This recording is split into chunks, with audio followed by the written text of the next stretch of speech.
It was early summer in the year 1904 in the canton of St. Gallen, in the easternmost reaches of Switzerland.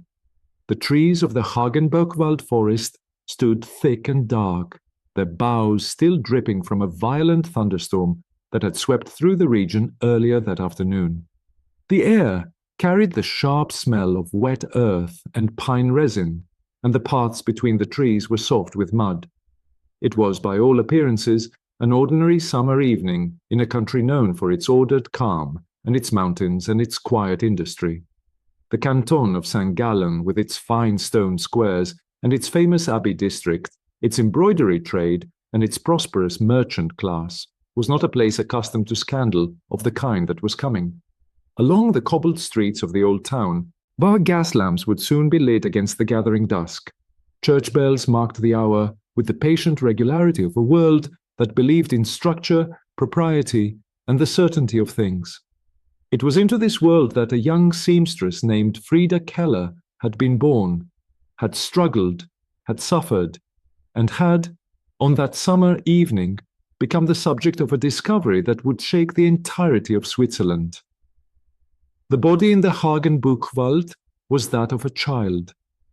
Frieda Keller came into the world on the 24th of December, 1879, in the small town of Bischofszell, in the canton of Thurgau, in northeastern Switzerland. The town sat at the confluence of the rivers Thur and Sitter, its old elevated quarter of medieval buildings overlooking the newer, more industrial settlements below. The Bischofszell was a place of modest prosperity and familiar routines, a community bound together by trade, agriculture, and the textile industries that sustained much of eastern Switzerland in the latter part of the 19th century. She was the fifth of 11 children born to Jakob Keller, a shoemaker, and his wife Anna, who had been born Anna Kobi in the nearby town of Rapperswil. 2 of those 11 children had not survived infancy, and the grief of those early deaths had settled over the household in the particular, unspoken way that such losses did in working families of the era. The household was one of modest means and strict expectation. Jakob's trade was honest, but demanding, and Anna supplemented the family's income by working as a seamstress and, on certain days, as a waitress at a local inn. Home education had become compulsory under Swiss federal law by 1874, and Freda attended the local school where instruction covered literacy, arithmetic, and religious teaching. When her schooling was concluded, she entered the embroidery trade, working as a thread cutter, a fitting occupation in a region where the textile industry provided employment for thousands of young women. She proved herself diligent and capable, and at the age of 16 she secured an apprenticeship as a ladies' tailor.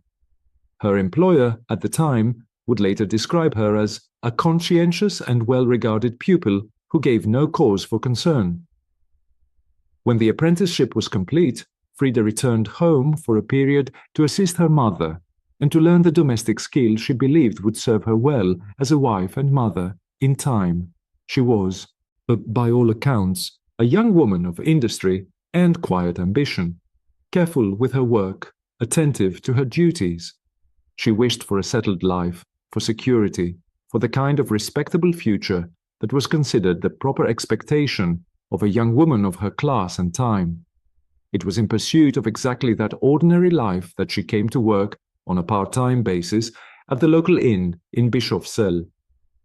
The establishment was owned by a man named Karl Zimmerli, a married man with 2 children and a trusted friend of her father's household. The inn kept by Karl Zimmerli was known by the name Zur Post. Freda's elder sister Bertha had worked there before her and had left abruptly at the end of May 1898, declining to state her reason for departing. At the time, her silence had attracted no particular scrutiny. Bertha gave no explanation, and none was pressed from her. Freda came to the establishment thereafter, taking on duties that ranged from serving guests to assisting in the kitchen. Karl Zimmerli was regarded by the community as a respectable innkeeper, a man of standing who was close to her own father. There was no reason at the outset, to fear him. In August of 1898, Freda was dispatched by Zimmerli to the cellar of the inn to fetch wine. He followed her down, and he secured the door behind them. In the dim and enclosed space below the inn, where no sound could easily travel, he forced himself upon her, threatening her with violence if she resisted or called out. Afterwards, he warned her that she was never to speak of what had occurred, that if she revealed it to her father or to anyone else, the consequences would be severe. She was 18 years old. She said nothing. The shame of it pressed upon her in silence, and she kept her own counsel as best she could. She attempted to avoid the inn, making excuses to her family, withdrawing from the duties Zimmerli required. However, her father, unaware of the danger she faced, insisted she fulfill her obligations and return to work. It was on a subsequent visit, when she had been asked to repair and deliver a dress belonging to Zimmerli's wife, that the assault was repeated. The innkeeper's wife was absent. Freda brought the garment to his room, and once more she was subjected to violence under threat. Zimmerli offered no remorse, nor any reparation. Some weeks after the second assault, Freda understood that she was with child. Desperate to conceal her condition and the circumstances behind it, she left Bischofszell and sought employment in the nearby city of St. Gallen, where she found work as a seamstress with a woman named Louise Trump. For several months she managed, through necessity and determination, to conceal her pregnancy entirely. The world around her continued its ordinary business, entirely unaware of what she carried, in both senses of the word. On the 7th of June, 1904, at approximately 10 minutes past 6 in the evening, an Italian couple by the names of Liliana Pellizzari and Luigi Lavagni were walking through the Hagenbuchwald forest in the district of St. Fiden on the outskirts of St. Gallen.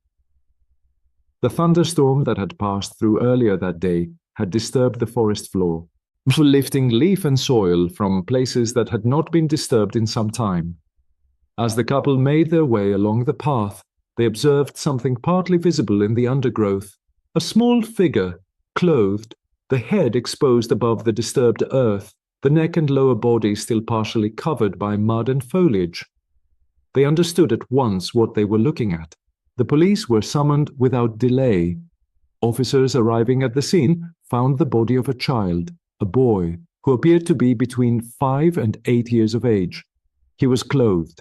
His neck, chest, and legs had been covered with earth and leaf matter, and a piece of string was observed bound about his neck.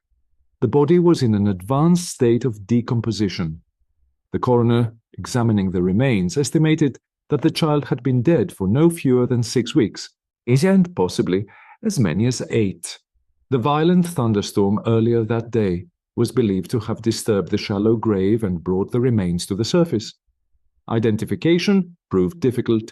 The child carried nothing upon his person that might establish his name or origin. Authorities were conscious that the region had been gripped in the preceding months by anxiety over the disappearances of several young boys in eastern Switzerland, and the discovery of these remains deepened that public unease considerably. On the 13th of June, the Office of the Public Prosecutor caused an announcement to be placed in the local press, setting out a brief description of the deceased child, together with details of his clothing. It was in response to this announcement that 2 sisters from the Tempelacker Children's Shelter in St. Gallen came forward. They stated that they believed the dead child to be Ernst Keller, a boy who had been resident at their establishment until the 2nd of May of that year, when his mother had collected him, declaring her intention to take him to live with a relative in Munich. He had been 4 years of age when he was removed from the shelter. He would have been 5 at the time of his death. The medical examination of the child's remains confirmed that death had not come by natural causes. The piece of string found at the neck was consistent with strangulation, and subsequent investigation established that Frieda Keller had, with her own hands, dug a shallow grave in the earth of the Hagenbuchwald using nothing but her fingers, and had then taken her son's life by strangling him with a piece of lace. She had then covered the body with soil and fallen leaves and returned alone to the city. The coroner's estimate that the child had been deceased for between 6 and 8 weeks placed the probable time of death in early May of 1904, consistent precisely with the date upon which Freda had collected Ernst from the Tempelhofer shelter on the 2nd of that month. On the 1st of June, several weeks before the body was discovered, Freda had written a letter to the nuns at the shelter, informing them that the journey to Munich had proceeded without difficulty and that the child was well settled with his aunt. The letter was later placed before the authorities. It had been written with full knowledge of what had already occurred. Also, the identification of the deceased as Ernst Keller was made by the nuns who had cared for him from infancy. They recognized the garments he wore, and they gave formal testimony as to the particulars of his time in their care. The public prosecutor's office acted with speed upon receipt of this identification. On the 14th of June, 1904, officers went to the address where Frieda Keller was residing. She was by then 24 years of age. When officers presented themselves and began to speak, she did not wait for a formal question. She immediately confessed. She stated that she had committed the act. She was subsequently arrested on the 14th of July, 1904, and formally charged with the murder of her son. If you are finding this case as affecting as we do, so please take a moment to like this video and subscribe to the channel. It makes a genuine difference to the work we are able to do here. We read every comment, and we would welcome your thoughts on this case below. Now, let us continue with the events that followed Frieda Keller's arrest.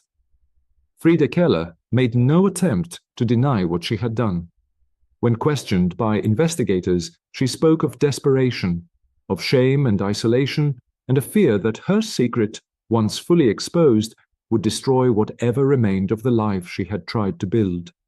She stated that she had acted not from hatred of her child, but from an overwhelming and irrational terror of public condemnation. She was remanded into custody, and her trial was set to open at the St. Gallen Cantonal Court on the 11th of November, 1904. The trial of Frieda Keller opened at the St. Gallen Cantonal Court on the 11th of November, 1904. Public interest in the proceedings was considerable. The case had already attracted attention in the canton and beyond, and the courtroom drew those who came not merely from curiosity, but from a growing conviction that what was at issue was larger than the fate of a single woman. Freda sat in the dock described as pale and composed. The defense made clear from the outset that the circumstances of the crime were inseparable from the crime itself. Counsel argued at length that what had brought Frieda Keller to the Hagenbuchwald was not calculation or malice, but the accumulated weight of years of isolation, shame, and the total collapse of every material and social support available to her. Her fiancé, a letter carrier named Beat Rothenfluch, had broken off their engagement when she told him on Christmas Day of 1903 of Ernst's existence. Her mother had died of a stroke only weeks after making a shattering confession of her own. Her father had disowned her years before. Karl Zimmerli had sent 80 francs in total, a single payment to the shelter, his sole acknowledgement of his son, and had since given the matter no further attention. The defense contended that this was not a case of murder in the accepted sense, and asked that it be considered as manslaughter. The prosecution took an opposing position with equal force. The prosecution emphasized that the child had been a living, defenseless boy of 5 years, that a letter had been written after his death deliberately to deceive those responsible for his welfare, and that the act had been prepared and executed with intent. They called for a verdict of willful murder. The sisters of the Tempelhofer shelter gave evidence. They described the irregular nature of Freda's visits over the years of Ernst's residence, her brief appearances, her difficulties with the fees, and what they characterized as a marked distance in her manner towards her son. At the proceedings, Frieda's own sister offered testimony regarding the conduct of Karl Zimmerli at the inn, providing corroboration for the circumstances of the assault from which Ernst had come. On the 12th of November, the court delivered its verdict. Frieda Keller was found guilty of willful murder and sentenced to death. The law of the canton of St. Gallen at that time permitted no consideration of circumstance in the determination of sentence. The sentence was pronounced. Silence fell upon the room. The verdict struck the public of Switzerland with immediate force. The death sentence, delivered to a young woman whose history of assault, abandonment, and isolation was now a matter of public record, generated a response of considerable breadth and intensity. Feminist associations across the canton mobilized with notable speed.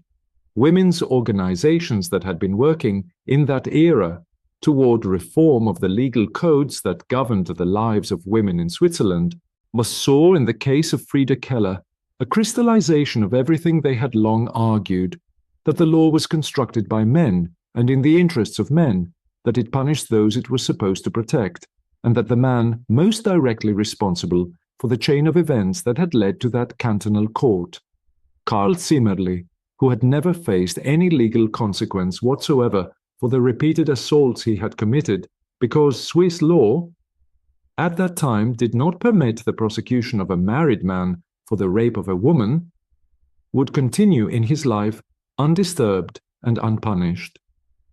The writer Karl Albert Loosely and the distinguished psychiatrist Auguste Forel both made public their opposition to the verdict. Dr. Forel, whose name was already well known in Swiss intellectual circles, wrote explicitly that the true culpable party was Zimmerli, the man, the employer, the family friend, who had exploited a young woman under his protection and then washed his hands of all consequence. Forel described in detail Frieda's state of mind in the period preceding the crime, framing the act as one born of despair rather than of criminal intent. The press divided. The newspaper known as the Tagblatt der Stadt St. Gallen reported extensively on the case and reflected the public disquiet. The Catholic publication Die Ostschweiz adopted a harsher tone, characterizing Frieda as a cold-blooded murderess who had led an indecent life. These two positions, compassion and condemnation, were argued across the pages of the Swiss press as the days following the verdict passed. The pressure of public opinion proved consequential, as on the 28th of November 1904, only weeks after the trial, the St. Gallen Cantonal Council voted to commute the death sentence. The vote was 156 in favor, against a single dissent. The sentence of death was replaced by life imprisonment in solitary confinement, with the additional condition that Frieda was never to speak publicly of her trial. She served 15 years. Her sisters, who had known from childhood the harshness of the world in which Frieda had grown, petitioned and wrote and persisted on her behalf through those years. An initial application for early release made at the end of 1914 was refused. Their efforts continued. On the 25th of November 1919, Frieda Keller was released from custody. She was 39 years of age, and the years in solitary confinement had exacted a severe toll. Those who knew her observed that she emerged suffering from depression and from episodes of delirium, diminished, in the words of those who recorded her condition, in ways that did not pass. She returned to the work she had always known, needlework and sewing, and for a period found something that resembled stability. In 1931, she took employment in a hotel, working as a domestic cleaner. In September of 1937, she suffered a stroke, and her health declined thereafter. Her mental condition worsened. She was admitted to the cantonal hospital at Münsterlingen, in the canton of Thurgau, the same canton where she had been born 59 years before. She died there on the 7th of September, 1942, at the age of 62. But the case of Frieda Keller did not pass without consequence for Swiss law. In its wake, a formal expert commission was convened to examine the criminal code's provisions on homicide. The Swiss Criminal Code, enacted on the 21st of December 1937 and entering into force on the 1st of January 1942, incorporated a distinction that had not existed at the time of her trial. It drew a formal line between homicide and murder, with murder defined as requiring a particular absence of scruple, in motive, in method, or in aim. The motive of a perpetrator became at last a matter the law was obliged to consider.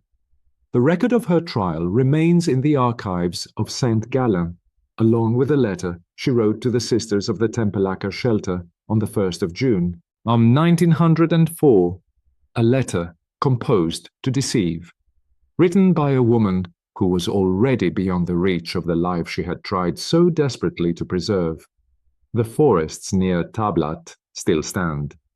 The old streets of St. Gallen, where the case once filled the newspapers and divided opinion across a nation, have changed little in their architecture over the century that has passed. Somewhere in those files, in the formal language of cantonal proceedings, the name Ernst Keller appears, a child born on the 27th of May, 1899, who died in a wood in early May of 1904, and whose brief life became the center of a case that altered, in its final consequence, the law of an entire country.